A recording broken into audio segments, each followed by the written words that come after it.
जेता कोसी कमला कछे आहे कोने भैया अनता चिकनी मैट की सम चके बाखे न बहे आहे कोने भैया अनता चिकनी मैट की सम चके बाखे न बहे आहे कोने भैया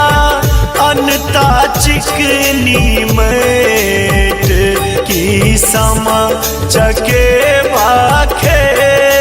न बहे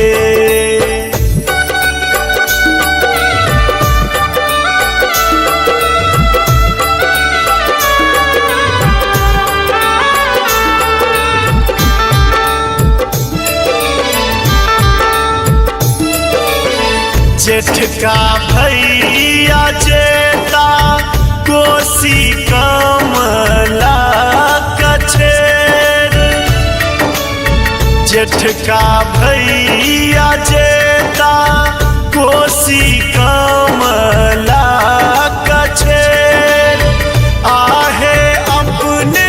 संगे अनता चिकनी मैट की सम चके बाखे न बहे आहे अपने संगे अनता चिकनी मैट की सम चके बाखे न बहे आहे कोने भैया अनता चिकनी मैट की सम चके बाखे न बहे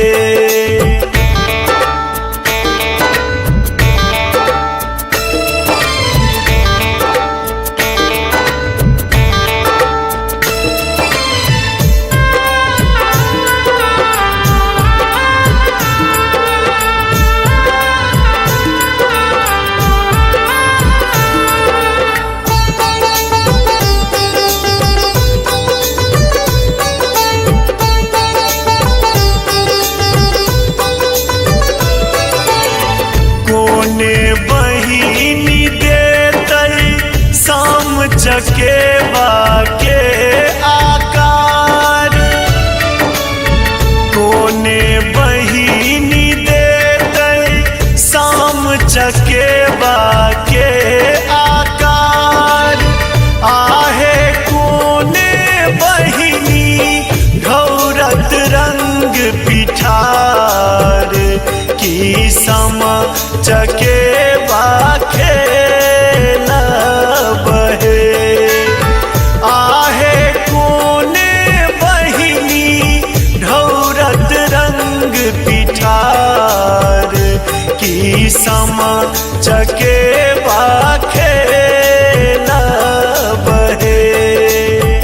आहे कोने भैया अनता चिकनी मैट की सम चके बाखे न बहे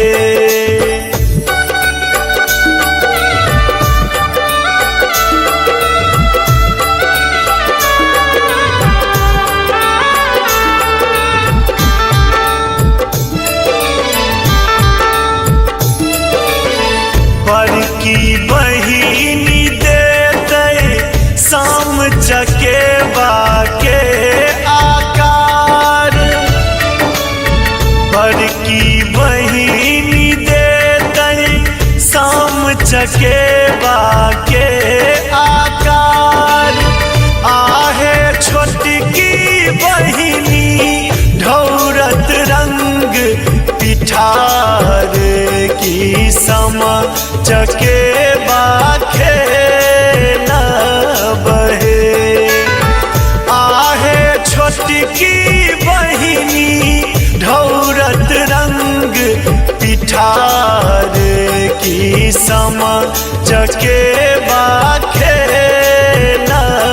बहे आहे कोने भैया अनता चिकनी मैट की समा चके बाखे न बहे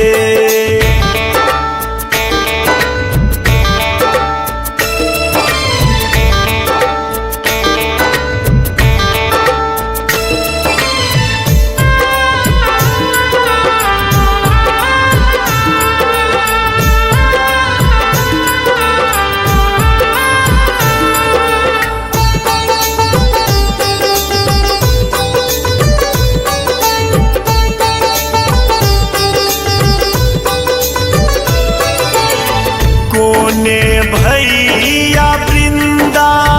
बन के आग मिझोता है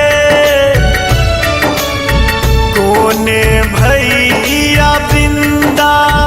बन के आग मिझोता है आहे कोने भैया देता शुभ आशीष की समा चके बाखे न बहे आहे कोने भैया देता शुभ आशीष की समा चके बाखे न बहे आहे कोने भैया अनता चिकनी मैट की समा चके बाखे न बहे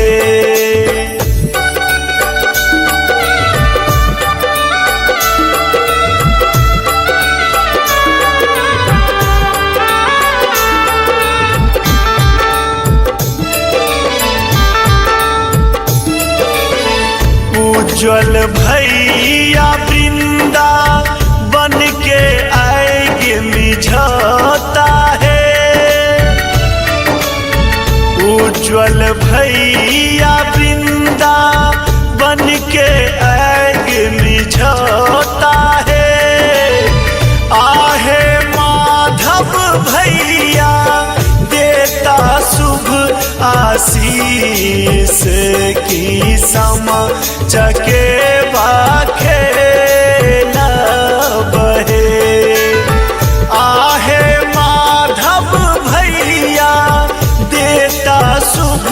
आशीष की समा चके बाखे न बहे आहे कोने भैया अनता चिकनी मैट की समा चके